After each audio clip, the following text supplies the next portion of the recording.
open my heart with the whispers of truth, to live a conscious life, to live a conscious life on the growing edge, on the growing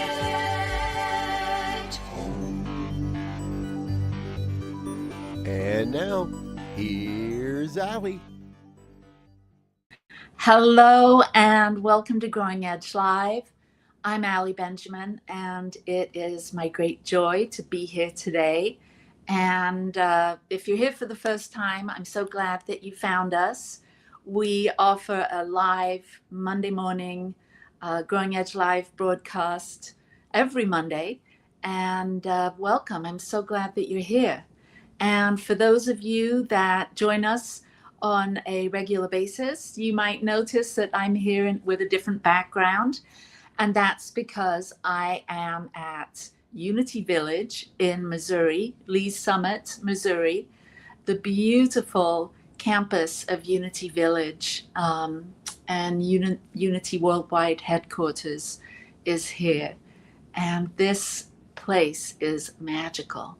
And I'm here in this beautiful home.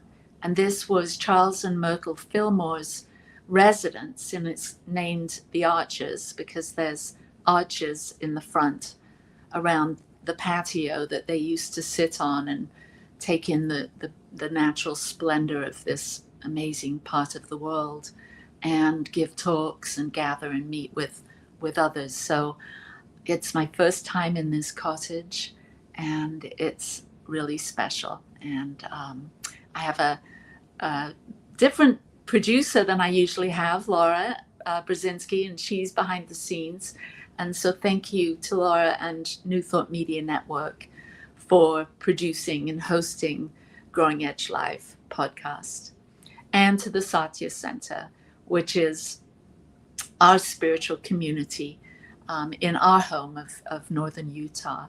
And they are our sponsors today. So thank you to both of those beautiful organizations, New Thought Media Network and Satya. And so today I have a very special guest today. And usually, well, last week I had a very special guest, my sister Samantha. And today I've got another family member that will be joining me in just a couple of minutes. But for those of you that are here for the first time, Growing Edge Live, we have conversations here with soul-centered individuals that channel their time, their talent, their energy, their resources, their love, their creativity into doing good work in the world. We're so accustomed to seeing the negative news and the things that are going wrong in the world, especially now during these difficult, chaotic, and divisive times. And so with this podcast, we like to share the good news. And so I love to have deep conversations with people, and that's what we do here. We get to know people. We get to know them at a deep level. People that are authors, teachers, ministers, speakers, creatives, thought leaders, and what they do and why they do it, and how that impacts the world. Because it's my belief that when we are doing the work we love, when we are offering that out to the world and sharing that with the world, that makes a difference. That consciousness of doing good work in the world ripples out and affects everything and everyone. And being here at Unity Village is a big reminder of how we are all connected. We're all interrelated and interdependent, and all of us are having an impact on not only those around us, but the greater human family and our planet. And so our offering here with Growing Edge Live is a way of acknowledging that and working with the principles that I know that when we focus on the good, when we focus on what's of value to us and we share that with the world, then we bring something positive wherever we go. And I'm here at Unity Village because I'm attending the ANTN annual retreat. ANTN stands for the Affiliated New Thought Network, and we've been meeting here for several years. Can't remember how many exactly, but I've been a member here of Anton for, gosh, over 25 years. And it is a beautiful spiritual family. It's a beautiful organization that does really great work in the world, supporting ministers and ministries and individuals on their spiritual path. And so every year we get together here at Unity Village for the last several, and we have amazing speakers, workshops, experiences here on Unity campus. We walk the labyrinth. We get to meditate. We get to do body work, energy work. We get to socialize, eat good food, and learn and grow and connect. And so if you're close by, we have an open house here. I believe you'll have to go to the website. It's antn.org, and you can find out about it. But it's an open house, and everyone's welcome. And I believe it's Tuesday night, but you'll have to check and make sure of that. And we can have live music and inspiration, and I'd love to see you here. And if you do come and say hi to me, Alice and Benjamin. Anyway, all of those wonderful details out of the way, let's get to meet my guest this week. And it is my beloved husband, Michael Benjamin. And we chose a topic, and the name of it is, I have to read, Love Leads the Way. There we go, Love Leads the Way. And there's Michael and I. And we are so thrilled to be here today to share some of our core values that have allowed us to stay connected for 28 years now. We've been married for 28 years. I can't believe it. And to really bring the things that are important to us out into the world, the things that we love out into the world. We've always had this mantra, love leads the way, central to our lives. And so, Michael, welcome to Growing Edge Live. Oh, thank you, sweetie. Good morning, everybody. It's great to be back, and we'll see what comes forward today as we discuss and talk about our, values and as you indicated, Ali, the time is now, right? It's never more important than today with all the, challenges, that we face every day when we step into the world of our doings, right? There's tons of opportunity to go, oh my God, do you see this? And oh my God, that, and much of which we're, the ego, that aspect of us is not happy with. And so, yeah, I think it's time to step up and step in and be above the line as much as possible. Exactly. So why don't you share a little bit about you, your background, and what you do, and your spiritual journey? What's that been like? Well, yes, thank you. So 30 years, 30 years ago, I answered the call, right? And what that sounded like for me was I was unhappy, I was a bit miserable, I was frustrated with my, disposition in life. And that little angel said to me, well, maybe you want to come to this meditation circle. And so I went to the meditation circle, and then I went to a Sunday service at the Bear Valley Center for Spiritual Enrichment in Big Bear Lake, California. And the minister, Dr. Warren Chester, said, on Tuesday night, I'm going to have an ad hoc reading and discussion group. Come one, come all. It's going to be fun. And I just made a note that I heard that call, and I attended it, and that began my journey into the deeper inquiry into who I am. And ultimately, for the last 30 years, I have been, in the front row usually, and it's spiritual centers all over the West, and I've been a mental science practitioner for decades. and moved into ministry and got my master's degree in consciousness studies. But ultimately, I'm sort of like, the one that also, has a daily business that I do to make a living, in sales and marketing and stuff like that. And so my, I guess if I had to deduce it down to this, kind of like Gandhi, I'm the one that's being the change I wish to see in the world, and I bring it everywhere I grow. I bring it to every household I sit with, every meeting I have with partners, with colleagues, with in consumers that are sitting on the other side of the table. I commonly hear, "Wow, I've never really sat with anybody like you before. There's something unique about you," and it's what I would have to say is they feel seen, they feel heard, they feel honored, they feel valued. Mm. That is so true about you. It's really lovely to hear you share your story, and I know that sitting with you, whether it's a client or a business client or a spiritual client, someone that you're sitting with to do prayer or meditation or be a hospice chaplain, which you were for a long time. I know that whoever's in front of you feels seen and valued and heard. It's something that you are so natural at. And as I mentioned, I'm here at the Anton retreat.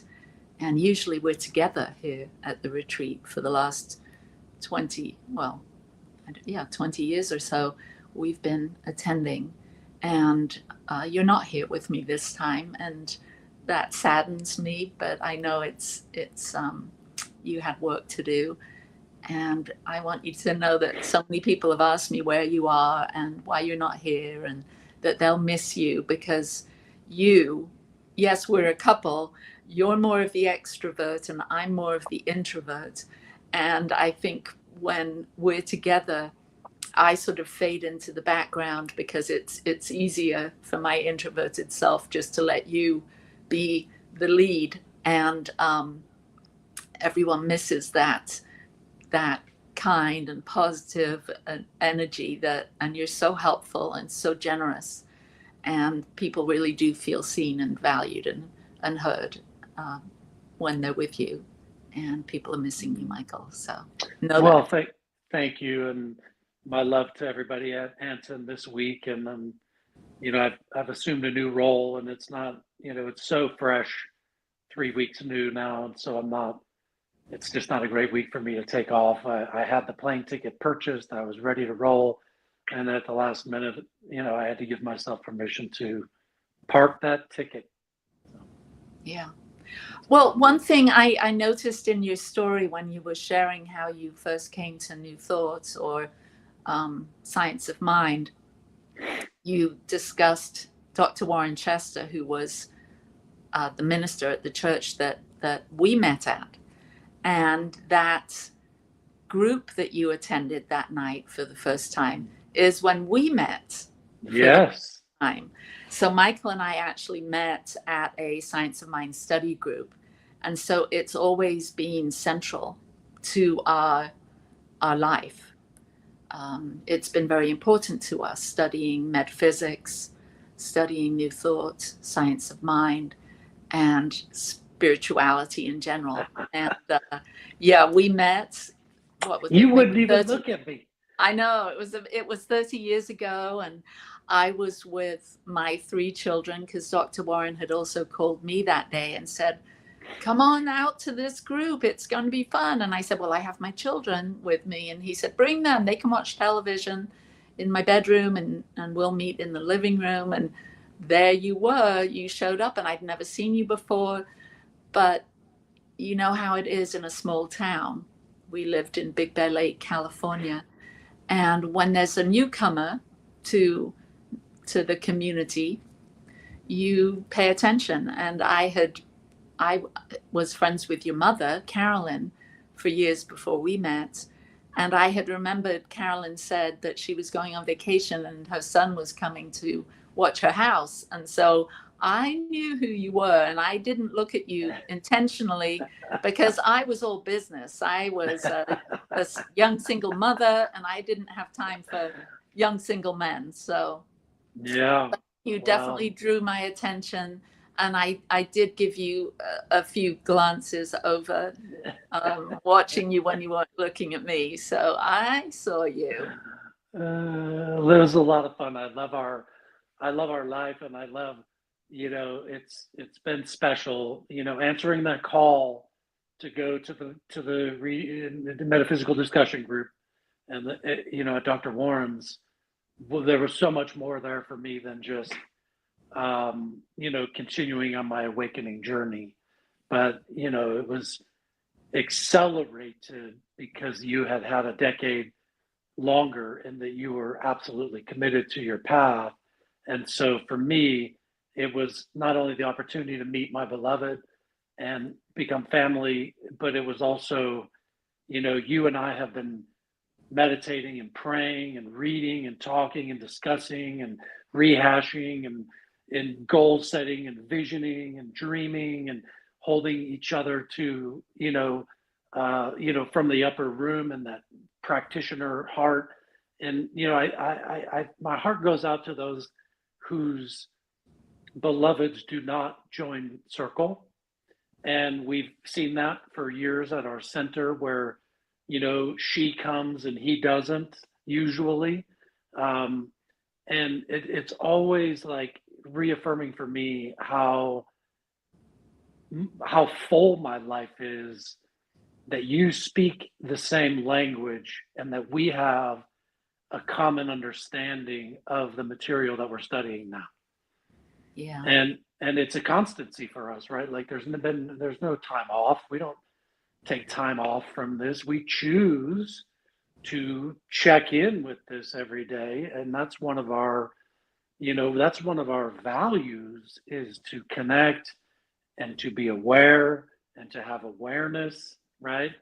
And to have a common understanding of where I'm at and where you're at. And life isn't always easy. We've had capital challenges in our life. We've had extraordinary circumstances. And I really think that, we met for a reason to grow through those. And I think, we've thrived through them because of our practice, because of who we are. Absolutely. Yeah. So I thought it would be interesting today for you and I to share some, and I said three, choose three things that we value each, and to share those so that people can get an idea of how this couple move through the world and how we organize our life based around these values. And like you said, we are constantly checking in and discussing and praying and meditating and reading books together, and always keeping our thoughts above the line, so to speak, and living in principle, which is so important to each of us. So what do you have some values identified? And if so, why don't you go first and share what your value is? What's your first value you'd like to talk about? Feeling connected. I mean, for one, I mean, I've kind of identified and honed it over the years. But for me, like my core tenet is to feel connected. And then you would ask, well, okay, so what do you want to feel connected to, Michael? Right? And it's not, yes, it's you, and yes, it's my daughter and my family and my colleagues and so on and so forth. But it's even before that, right? So before that comes my connection to the isness, right? The spiritual presence that unifies all life, right? That spiritual living, evolving presence that I am presence. And so, value number one is I do it before I get out of bed. And I do it every day before I get out of bed. I do it before coffee. I do it before I usually, go to the bathroom, relieve myself, get back in bed. Well, that's not true. I usually get a coffee too, right? So I go get coffee, bring it up, get back in bed. And then I literally go through a process, which I have you most days with me, and we do it together. But, it's from that connection, from that connectedness, and the awareness of that connectedness that I like to evolve in my day. Mm. Well, it's not coincidental that my first value is source or God. I too feel that that's so central to just about everything in my life, is having that connection, establishing that connection consciously. And like you mentioned, we get up very early and we sit together and we meditate together, and then we usually pull a card, animal medicine card, and we say our statements, our mantras, our soul purpose mantras together. And we did that just before we came online here. And all of those things are a way of having God, having source central to our experience. It's a connecting. I think there's a particular prayer that we do, a spiritual mind treatment, which is a 5-step process where we go through these 5 stages of recognition, unification, realization, thanksgiving, and release. And as I think of it right now, this morning time that we're talking about is our recognition and our unification. And we're recognizing that there's only one thing happening. It's this thing called God. It's this thing called life. And when we connect in that, when we consciously take time to honor that presence, like you said, we've chosen the same thing as our number one value. As we consciously connect with this mystical, magical, something greater than we are as individuals, it is so it's so natural now. For 40 years for me of having this sort of awareness. Well, it's been longer than that. I think that this all goes back for me all the way back until I was 5 years old, when I had my first mystical experience of oneness, a deep, profound unity moment. And I can remember it like it was yesterday. And at that moment, when I was just a little one, I had such a complete, full body, sensory experience of God, feeling one with everything, that has stayed so much alive in me. It's influenced and colored my entire life. I've always known that there's something more, that this life that we're actually living in, this phenomenal world, is such a small part of what's really going on, is such a small part of who I am and who each person is. Like, yes, we're physically focused in these human bodies, but we're really so much more than that. And thank goodness we can't remember all that so much more while we're here physically focused in this Allison body, in this Michael body.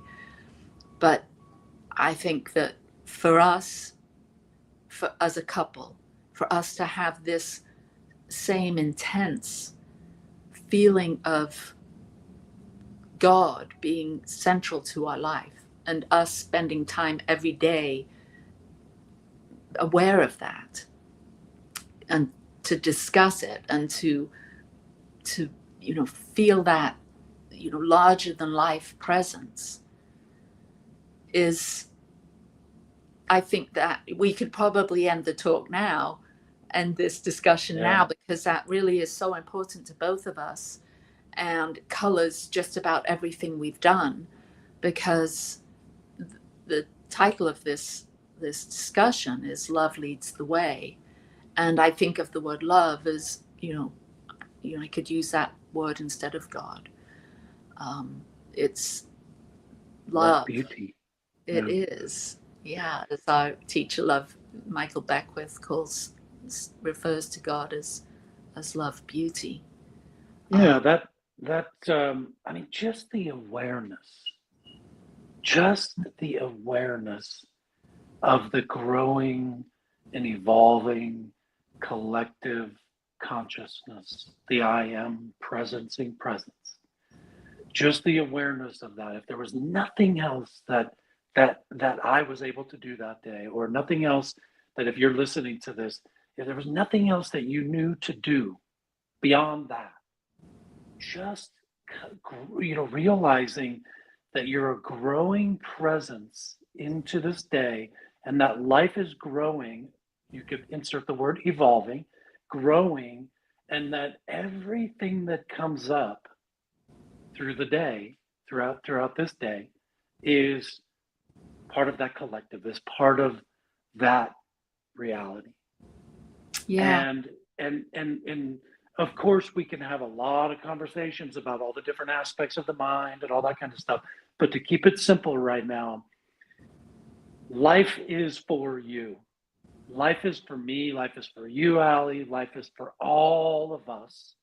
And the growing edge of life, that which shows up today, is ours to learn, ours to experience. And having the awareness that we've been talking about is the first awareness, as a first, call it step, affords me the ability to grow through it. Yeah. I think it is, this life journey with God being central, and our feeling of unity and oneness, having that as our primary value, affords us grace. Because everything that we experience, and you mentioned it at the beginning, we've had some really big struggles and challenges and losses and traumas. And knowing that we can always connect in this truth, that there's only one, and we're individualized aspects of that one.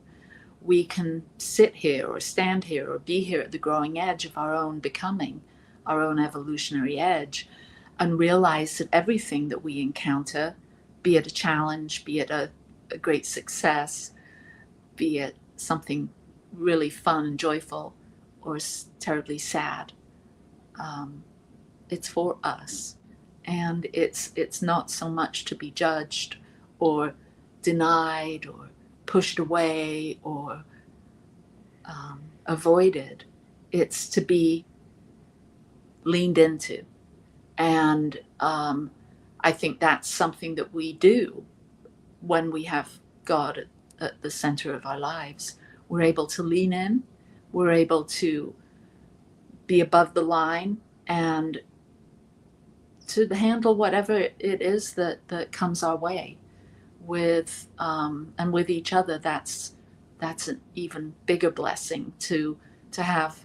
Like you said, a lot of people don't have a partner, a spouse that is as into conscious evolution or their spiritual life as we are. And so to have that as a couple is really, really helpful. You know, it is half past the No hour. way. Yep. And we're going to take a short break, and we'll be right back, and we'll share our other two values. Okay.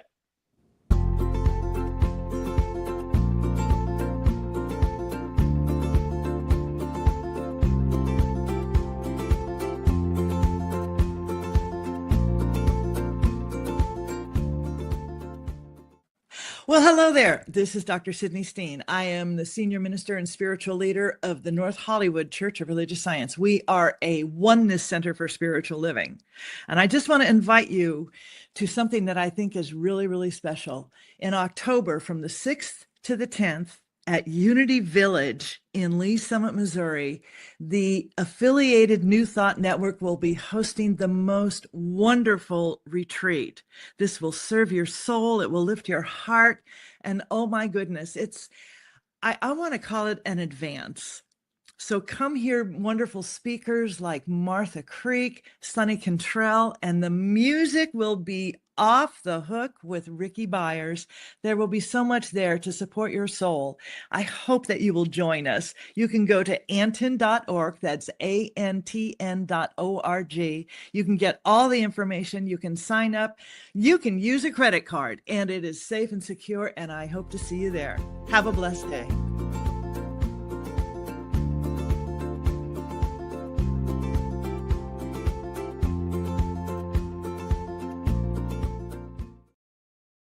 And we're back. Welcome back, Michael. Wow, that commercial just sort of gave me a hit on what it is that I'm going to be missing, which, you know, I'll experience it through you. And yeah, that was Dr. Sydney Steen, and I actually had dinner with her last night. And the title of this retreat is Deep Within. And I'm really feeling that. I think I always say this, this year's retreat can't be as good as, the ones in the past. And it always seems like it anyway. It always seems like I'm learning something new. I'm going deeper than I've ever gone. And that's how I feel. And I haven't even been here for a full day yet. And so, yes, we'll miss you going deep within. Yeah. And if you are in this area and you'd like to come check out Unity Village and the affiliated New Thought Network, go to our website, antn.org, and you can find out all the details. And you can come and meet us for a wonderful open house. Yeah, and if you're in the area, I'm sure you can get a day pass. If you don't have time to be at the whole retreat, it's a worthy endeavor. Absolutely. So moving along. Yeah, what's your next value? Congruence. So there's been a lot of levels in awareness, right? So, as I've grown, in the beginning, I was like, manifesting, I'm going to manifest, this or that. I'm going to, I'm a powerful creator and all this stuff, right? You are, by the way. Yes, and we all are, right? And by the way, these principles, these teachings is not optional. So you can try and live consciously unaware of this if you want. Go back to sheeple, right? But there's a reality to this experience, and that is my connection to the all-providing activity of life itself is not optional. So I find tremendous value in being aware of it, right? That's step one. Step two, congruence. So, we have preferences as to what we want to experience as my professional, showing up in the world, and, for my occupational things, for my family things, for my physical fitness, my physique, how I show up in the world. And the key word that I've learned several years ago, a deep and profound connection to, is the word congruence. And this is where we live consistently. My human footsteps, my mind, my spiritual is firing always. That's not optional. But my human footsteps is, and how I feel about things and what I think about things as they show up throughout the day, as the phone rings and I take a call and this and that and all of this and that of the day, right? The key for me that returning back to center is calling myself into above the line to be in the upper room, so to speak, in the creative process, knowing that I'm building consciousness. Building consciousness is not optional. The question is, what consciousness are you building? What are you growing, right? Consciousness growing, right? And so congruence. So the value is, what am I congruent with right now, right? How am I eating? Am I eating consistent with how I want to feel, right? Is my daily footsteps consistent with how I want to feel? Are the telephone calls that I'm making consistent with what I want to see grow in my world? How do I feel about the media that's being broadcast at me? Is that consistent with how I want to feel? And knowing that growing is the reality of our existence is not optional. So being congruent with that which we state our intention to be for our life, my life, your life, our life, right? So being congruent. Yeah, that's a great one. I didn't choose that one, so we didn't get to the same. For me, congruence, and I see this for us, that we do practice this, that our thoughts, that our words, our actions, and our emotions are in alignment with what it is that we love. Again, we know what's important to us, and that's what I'm calling what we love. And so our footsteps throughout the day, I mean, we wake up and have a green drink, a green smoothie every day. I'm missing my green smoothie this I think that this is consistent with probably your core value, right? So where you're growing right now. Well, I had changed my values, so you don't know what they are, because I did have health, but I knew that you were going to be talking about this. But yeah, I make a green smoothie for us every morning. You go to the gym every morning practically, and I take a walk every morning, 3+ miles. And I'm mindful about what I eat. I know you are. We do cheat occasionally and have an ice cream, but for the most part, pizza. For the most part, we're vegetarian, we eat healthy, we think healthy, and we make sure that we check in with ourselves. Is this action I'm going to take? Is this choice I'm going to make? Does this align with my core values, our core values, being positive, being a positive influence in the world? And if it's not, if it's going to cause some pain or damage or something unconscious, then usually you and I, we don't do that. Well, and we know There's been things that we've cut out, like eating meat and drinking alcohol, are things that were out of congruence with who we are and who we want to be. Yeah, and we know that, just to if I didn't say this already, the building of consciousness is not optional. So what we but we can become consciously aware on that which we are programming into the field.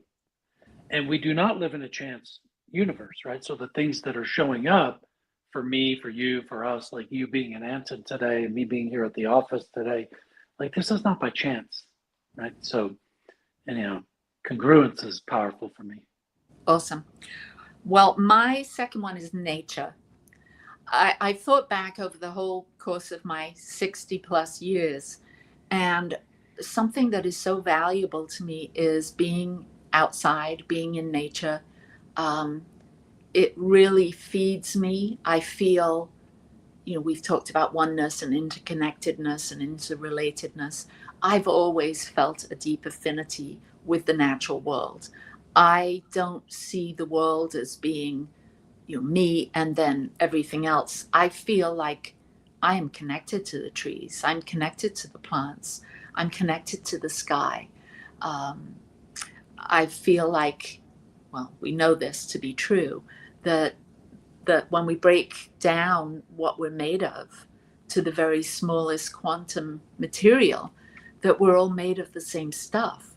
And that's what nature reminds me of, that we're all part of this beautiful, natural world that has manifested, that has grown, that has become this beautiful life that we're experiencing. We're all connected in some way.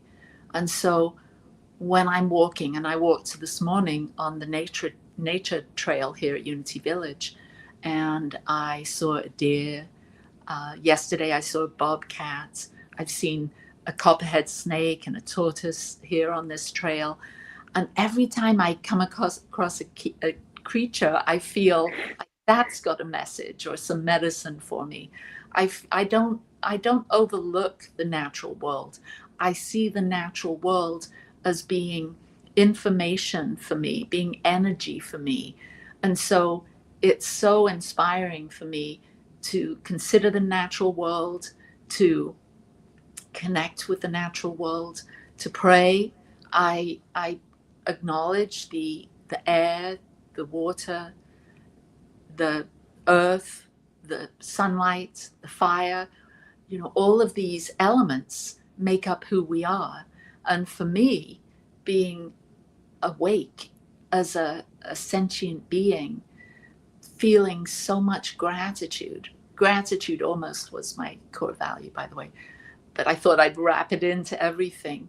I feel so much gratitude for being alive, for being connected, for reading the signs and establishing connection and meaning with the natural world is so much a part of who I am, that alongside God, which it's all one anyway, those are my first two core values.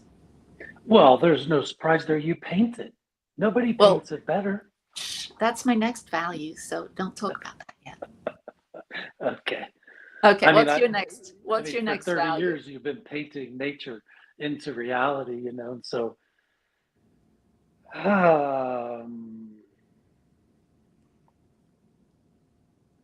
I'm sorry, I was just thinking about something else. I didn't realize how fast we were going to go to the next value. Okay, so my next value is, hold on, let me grab my notes, and Okay. just make sure, because I could go any number of ways with it, but I want to just, reflect here. So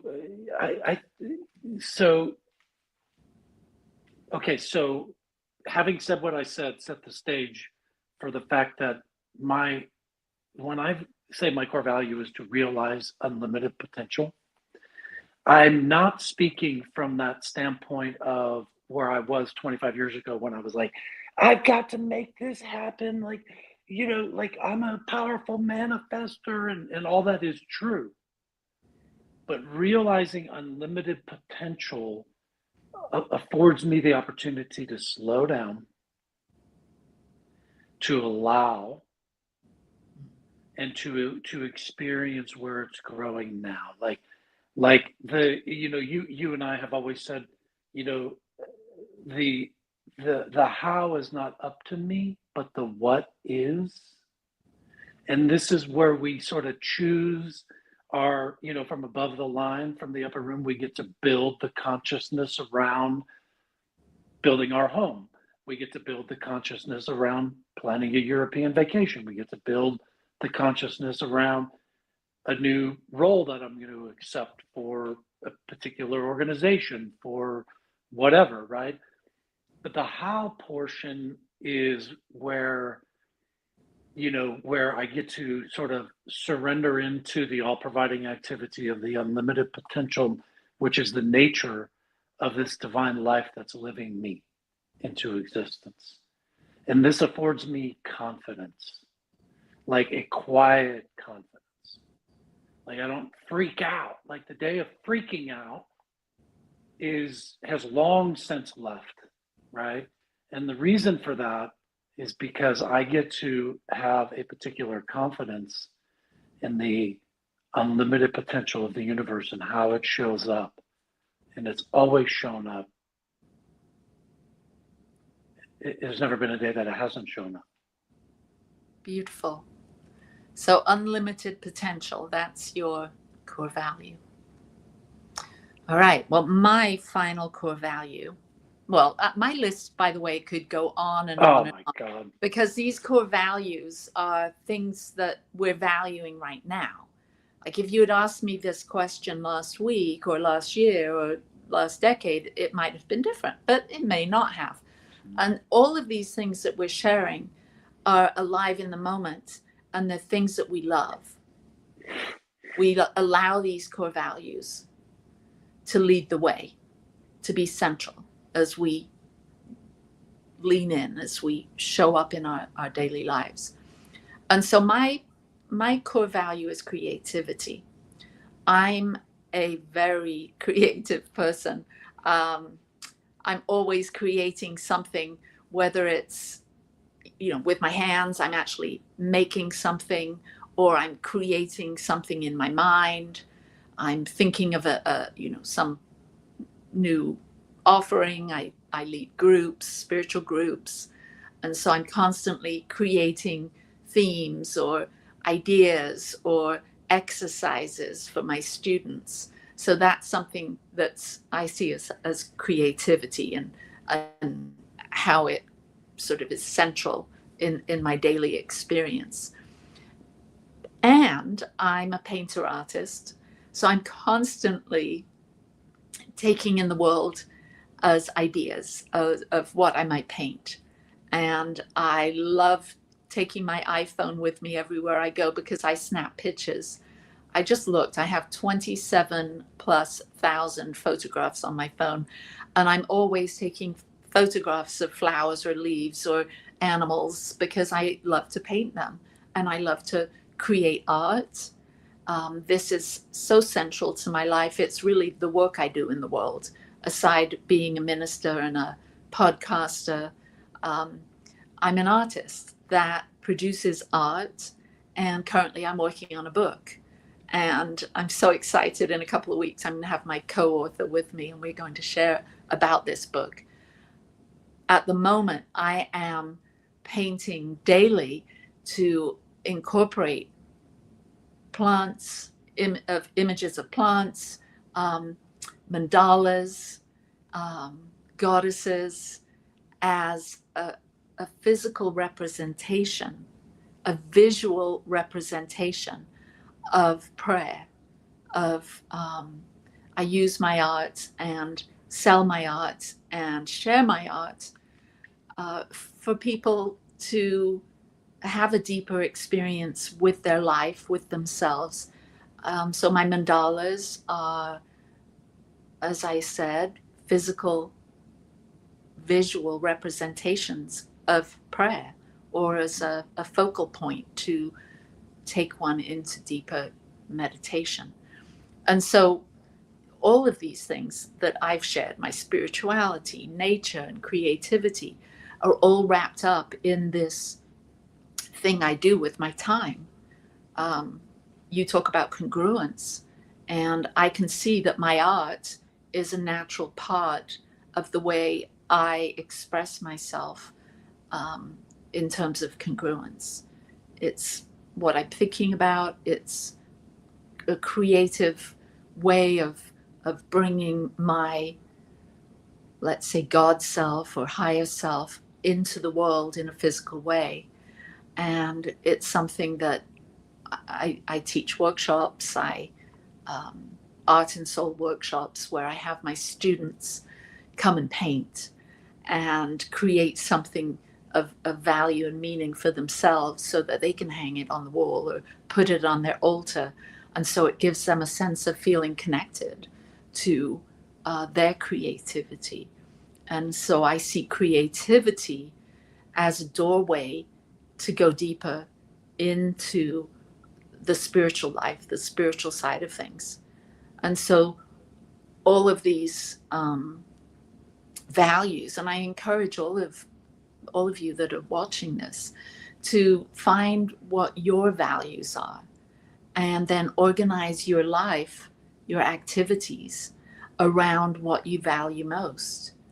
And this is what I love to do in couples counseling, is I have my clients identify their top values, their core values, and then over the course of time in our sessions together, we work as individuals, and then I bring the couples together, and they have a chance to share their core values with one another, and not just share the word or the value, but share how they realize or actualize or experience that value within their relationship.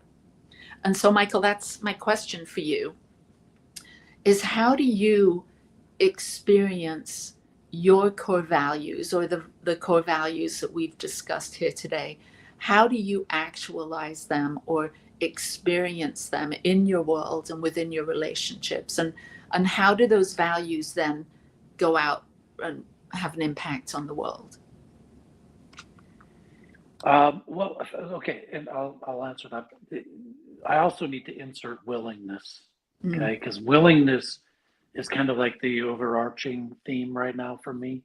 And so, how do I do it? We've talked a lot about that, right? So, it's pretty systematized for us, right? When we get up and I speak it into being, through meditation, through prayer, through mental work, through coming into alignment with the awareness of the I am presencing presence that's living me into being. And I evoke in myself that awareness, right? And several times a day, I call myself back into that awareness, because, life has a way of, if you're not consciously aware, then we become unconsciously aware, and we could get sidetracked with a whole bunch of tangents that we don't want, because it's not congruent with, where I want to grow and how I want to grow. So how does it show up in the world for me? The absence of judgment, right? And that's not to say that I don't have a preference. Politically, I do. Won't go into that conversation today and all that kind of stuff. But I do have a preference, right? But I oftentimes sit with one of the great mysteries of this my journey in sitting with people throughout the day, commonly 2, 3, 4 different people every day, is that I see this buffet of how life shows up. And what I hope people feel is accepted and honored, regardless of who they are: purple, white, black, green, gay, lesbian, LGBTQ, MAGA, whatever it is, right? I hope, and I believe they do, because I commonly am met with, peaceful exchanges. And I oftentimes get to the yes, let's sign the contract, right?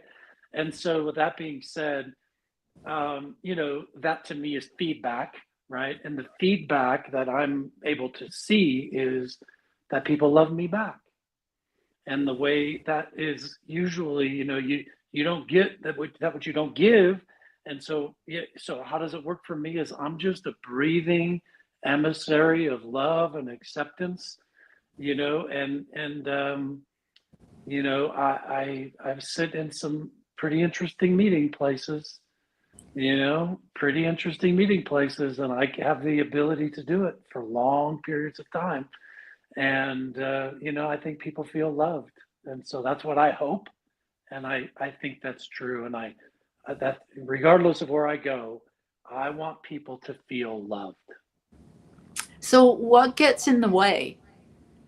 Do you ever have things that trip you up, and do you go down below the line and you get triggered? Like, what are the things that can really take you off the rails? Because, it's great to give all this positive stuff, but let's personalize it a minute. Well, so yeah, but the thing is, I'm a mental science practitioner. I live this, right? So absolutely. Usually it shows up as, I'm not liking the people, or I'm not thinking for a moment that I'm not enjoying the company of this person, right?